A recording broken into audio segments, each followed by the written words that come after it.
Hi every one. ഞാൻ ഇന്ന് IELTSന്റെ റീഡിങ്ങിനെ കുറിച്ചാണ് ഞാൻ ഡീറ്റെയിൽ ആയിട്ട് പറയാൻ പോകുന്നത്. IELTS റീഡിംഗ് എന്ന് പറയുന്നത് നമുക്ക് രണ്ട് അക്കാഡമിക്കും ഉണ്ട്, ജനറലുമുണ്ട്. അക്കാഡമിക്കാർക്കും ജനറൽക്കും ചെറിയ ചെറിയ വ്യത്യാസങ്ങളുണ്ട്.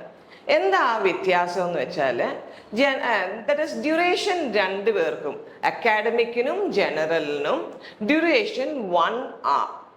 ഓക്കെ, 1 hour കൊണ്ട് നമുക്ക് 40 ക്വസ്റ്റ്യൻസാ നമ്മൾ ആൻസർ ചെയ്യുന്നത്. ഈ 40 ക്വസ്റ്റ്യൻസ് എന്ന് പറഞ്ഞാൽ it's not like a long sentence പോലല്ല.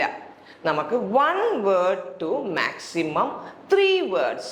Okay, 3 words maximum. അപ്പം ഓരോ ക്വസ്റ്റ്യൻ്റെ മുകളിലും നമുക്ക് ആ എഴുതിയിട്ടും 1 word ആൻസർ ഓൺലി, അല്ലെങ്കിൽ 1 number ഓൺലി. ഇനി ഒരു വേറെ ക്വസ്റ്റ്യൻസ് 2 words ഓൺലി, അല്ലെങ്കിൽ 3 words ഓൺലി. അങ്ങനെയാണ് നമ്മുടെ ക്വസ്റ്റ്യൻസ് വരുന്നത്. അപ്പം നമുക്ക് അക്കാഡമിക്കിന് 3 long passages. ഈ 3 long passages ക്വസ്റ്റ്യൻസ് ഡിവൈഡ് ചെയ്തിട്ടുണ്ട്. ഫസ്റ്റ് പാസേജിൽ നിയർലി 13 to 14 ക്വസ്റ്റ്യൻസ് നമുക്ക് ആൻസർ ചെയ്യണം. സെക്കൻഡ് പാസേജിൽ നമുക്ക് ഏകദേശം 13 ക്വസ്റ്റ്യൻസും, തേർഡ് പാസേജിലും 13 to 14 ക്വസ്റ്റ്യൻസ്. ടോട്ടൽ 40 ക്വസ്റ്റ്യൻസാണ് നമ്മൾ ആൻസർ ചെയ്യും. അപ്പോൾ അക്കാഡമിക്കിന് എന്തുകൊണ്ടാണ് അക്കാഡമിക് എന്ന് വെച്ചാൽ it is four studies, research purpose, അങ്ങനത്തെ കാര്യങ്ങൾ കൊണ്ട് അവരുടെ ആ പാസേജും അത് ബേസ് ചെയ്തിട്ടാണ് എന്താ റിസർച്ച് ഫോക്കസ്ഡും അക്കാഡമിക് ബേസ്ഡാണ് നമ്മുടെ ക്വസ്റ്റ്യൻസ് വരാൻ പോകുന്നത്. ആൻഡ് മോർ ഓഫ് ഡിസ്ക്രിപ്റ്റീവും ഫാക്ച്വൽ തീംസിനെ കുറിച്ചാണ് നമ്മുടെ ക്വസ്റ്റ്യൻസ് വരുന്നത്. അപ്പം നിങ്ങൾ ചോദിക്കും ഏത് രീതിയിലാണ് questions. It might be about news പേപ്പറിലെ കുറച്ച് കോൺടെസ്റ്റ്, റിസർച്ച് പേപ്പറിലെ സംടൈംസ് കോൺടെസ്റ്റ്, അതർവൈസ് ജേർണൽസോ ബുക്സോ മാഗസിനിലെ ചെറിയ കോൺടെസ്റ്റാണ് നമുക്ക് വരുന്നത്. 3 പാസേജും ലോങ് പാസേജസാണ്. Okay, there are different types of questions. Okay, fill ups വരും, മൾട്ടിപ്പിൾ ചോയ്സ് വരും, ഹെഡ്ലൈൻസ് നമുക്ക് തന്നിട്ട് ഹെഡ്ലൈൻസ് എങ്ങനെയാണ് നമ്മൾ പാസേജിൽ നമ്മൾ ചൂസ് ചെയ്യുന്ന headlines. Otherwise it can be some match the followings, yes or no, true or false questions. അപ്പോൾ അതാണ് നമ്മുടെ academic. Difference between academic general എന്ന് വെച്ചാൽ ജനറൽക്കാർക്ക് നമുക്ക് 3 സെക്ഷൻസാണ്, പക്ഷേ 5 പാസേജസാണ്.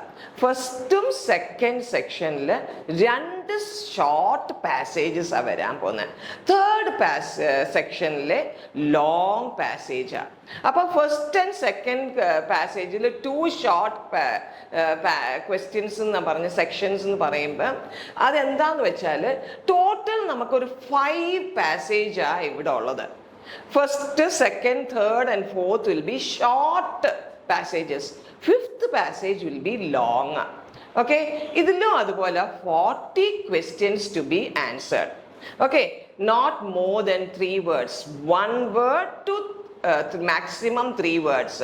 ഈ 1 word നമുക്ക് ക്വസ്റ്റ്യൻ്റെ തുടങ്ങുമ്പോഴേ അവിടെ എഴുതിയിരിക്കും 1 word only or a number only.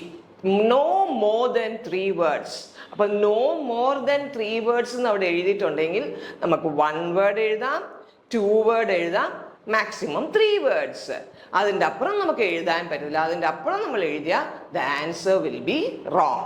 Okay, ഈ ജനറലിൻ്റെ എന്ന് വെച്ചാൽ കുറച്ചുകൂടെ സിംപ്ലറാണ്. അപ്പോൾ എന്താ, ടെക്സ്റ്റ് എവറി ഡേ ഇവൻറ്റ്സിനെ കുറിച്ചാണ് ദ പാസേജസ് വിൽ ബി. അല്ലെങ്കിൽ some related with advertisement, some related with company handbooks, officials, documents, അതിനെക്കുറിച്ചൊക്കെയാണ് കൂടുതൽ ക്വസ്റ്റ്യൻസ് വരുന്നത്. But the band score varies. Okay, നമുക്കിപ്പം 23 ക്വസ്റ്റ്യൻസ് നമ്മൾ ആൻസർ ചെയ്താൽ അക്കാഡമിക് എന്ന് വെച്ചാൽ band score it comes around 6. പക്ഷേ ഈ 23 ഇവിടെ നമ്മൾ ആൻസേഴ്സ് കറക്റ്റ് ചെയ്താൽ ഇവിടെ ബാൻഡ് സ്കോർ ഓൺലി 5. അതാ അതിൻ്റെ ഡിഫറൻസ് വരുന്നത്. അപ്പം ബാൻഡ് സ്കോറിൽ ഇവർ തമ്മിൽ വ്യത്യാസവും ഉണ്ട്. ഓക്കെ, ആൻഡ് അനാദർ എങ്ങനെയാണ് നമ്മൾ ഈ റീഡിങ് നമുക്ക് ക്രാക്ക് ചെയ്യാൻ പറ്റുന്നത്? ഒറ്റ ഒരു മെത്തേഡേ ഉള്ളൂ, സ്കിമ്മിങ് ആൻഡ് സ്കാനിങ്. ഓക്കെ, സ്കിമ്മിങ്ങും സ്കാനിങ്ങും മാത്രമേ നമുക്ക് ഈ ഒരു ഏരിയയിൽ നമുക്ക് ക്രാക്ക് ചെയ്യാൻ പറ്റത്തുള്ളൂ. എന്തുകൊണ്ടെന്ന് വെച്ചാൽ, ഇപ്പം ടേക്ക് ഫോർ എക്സാമ്പിൾ, പാസേജ് മുഴുവൻ വായിക്കാൻ നിൽക്കാൻ പാടില്ല. നമ്മൾ ആ ക്വസ്റ്റ്യനിലേക്ക് പോവുക, ആ ക്വസ്റ്റ്യനിൽ ഒരു വേർഡ് നമ്മൾ ആ കോൺടെസ്റ്റ് അതിൽ നിന്ന് മനസ്സിലാക്കിയിട്ട് ആ വേർഡ് വെച്ച് നമ്മൾ ഈ പാസേജിൽ സ്കിം ചെയ്ത് പോവുക. സ്കിം ചെയ്ത് കഴിഞ്ഞിട്ട് ആ ഏരിയ നമ്മൾ മനസ്സിലാക്കി കഴിഞ്ഞാൽ പിന്നെ സ്കാൻ ചെയ്യണം. റീഡ് വൺസ് അഗെയിൻ ആൻഡ് ആ ക്വസ്റ്റ്യൻ ബേസ്ഡ് അവിടെ നിന്ന് സ്കാൻ ചെയ്തിട്ട് ആൻസർ നമുക്ക് മനസ്സിലാക്കി എടുക്കണം. ഓക്കെ, ആ ഒരു മെത്തഡോളജിയെ ഇവിടെ പറ്റുള്ളൂ. നമുക്ക് വേറൊരു മെത്തഡോളജിയിൽ അത് പറ്റില്ല. Okay, skimming and scanning the process മാത്രമേ ഈ രണ്ട് ഏരിയയിൽ, ബിക്കോസ് നമുക്ക് ആ പാസേജ് വായിച്ചിരുന്നാൽ നമുക്ക് ടൈം പോവും. We can keep up to that. What will be the time? 1 മണിക്കൂർ. ഇവിടെ ഒരു 3 പാസേജ് ഉണ്ട്. ഈ 3 പാസേജ്, ഒരു പാസേജിന് 20 മിനിറ്റേ നമ്മൾ ചെലവഴിക്കാവൂ. 20 മിനിറ്റിന് കൂടുതൽ നമ്മൾ ചെലവഴിച്ചാൽ ബാക്കി 2 പാസേജിലും നമുക്ക് വായിച്ച് എത്തിപ്പെടാൻ പറ്റില്ല. അപ്പം നമ്മൾ വെരി ഇമ്പോർട്ടൻ്റ്, അക്കാഡമിക്കിൽ 3 പാസേജിൽ, ഒരു പാസേജിൽ 20 മിനിറ്റ്, രണ്ടാമത്തെ പാസേജിൽ 20 മിനിറ്റ്, മൂന്നാമത്തെ പാസേജ് 20 മിനിറ്റ്. ഈ 20 മിനിറ്റിന് കൂടുതൽ ഒരു പാസേജിൽ ചെലവഴിച്ചാൽ ബാക്കി 2 ഏരിയ സഫർ, ബാക്കി 2 പാസേജ് നമുക്ക് വായിച്ച് എത്താൻ പറ്റില്ല. ഓക്കെ, ഇവിടെ അതുപോലെ നമുക്ക് 3 സെക്ഷൻസ് എന്ന് പറഞ്ഞാലും 5 പാസേജസ് ഉണ്ട്.